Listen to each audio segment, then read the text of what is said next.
Sentinels have officially made one of the biggest decisions of their recent VCT era. CEO Rob Moore announced that Adam Kaplan is no longer the head coach. And this wasn't random. This wasn't emotional. This had been building. When Kaplan stepped into the role, Sentinels were trying to reclaim dominance. They were no longer the untouchable Reykjavik champions, but expectations never dropped. To his credit, Kaplan delivered a massive moment. Masters Madrid 2024 was real. The team looked structured, prepared, disciplined. That trophy proved Sentinels could win internationally again. But after that peak, the decline started.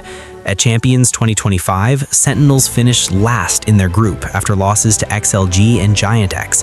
The mid-rounds lacked confidence. The synergy looked strained.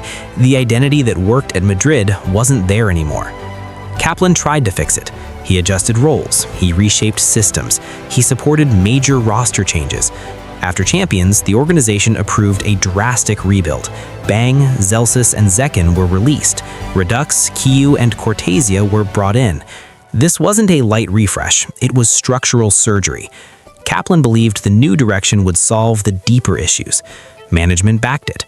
Then Kickoff 2026 happened. 9th place, 1 win, and a team that still looked like it was searching for identity. That's when Rob Moore stepped forward and said the direction was wrong. And here's the important part: accountability. Kaplan pushed the adjustments. Kaplan supported the rebuild. Kaplan reshaped the system. When those changes failed to create stability or results, responsibility followed. Behind the scenes, disagreements made things worse. Reports suggest Kaplan wanted Zekken moved off Duelist, which would have dramatically changed the team's firepower structure. He also pushed to remove John QT from the IGL role and reshape leadership. During rebuild talks, he reportedly advocated for keeping only Zelsis and Narrate as the foundation moving forward. Management did not fully agree with that direction, especially when it came to removing established leadership and destabilizing core roles. When coach and organization stop seeing the same future, the project fractures.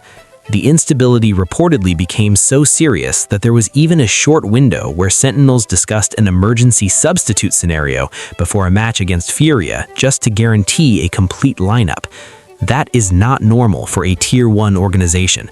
So the decision was made. Kaplan out, and Marthinus Jacobus Ewok Walt, yeah, I'm not reading that whole name again, was brought in as the new head coach to reset the entire system. Ewok represents structure, defined roles, discipline, less experimentation, more clarity. This signals that Sentinels want identity, not constant adjustment. And when you reset structure, you naturally look at personnel. Rob Moore has publicly said that TenZ is always welcome back, and right now that statement carries weight. With fragging responsibilities potentially shifting and the team needing confidence and stability, this is one of the rare windows where a TenZ return would align competitively, not just emotionally. TenZ brings elite mechanics, proven international experience, and psychological impact. His presence alone changes how teams prepare and how teammates perform. Not confirmed, but the opportunity makes sense. And another serious competitive option, Jonah P. Flexible across roles, high tempo, comfortable adapting within structure. Under a coach like Ewok, that kind of versatility becomes powerful because it allows aggression without chaos. Sentinels don't just need star names, they need fit. They need players who align with a defined system instead of constantly reshaping it. Kaplan's era delivered a trophy. But when adjustments fail, results stall, and leadership splits, change becomes necessary. 2026 is not just another season for Sentinels, it's a reset of identity. And whatever move comes next could define their entire year. Follow for more VCT updates, and I will see you in the next one.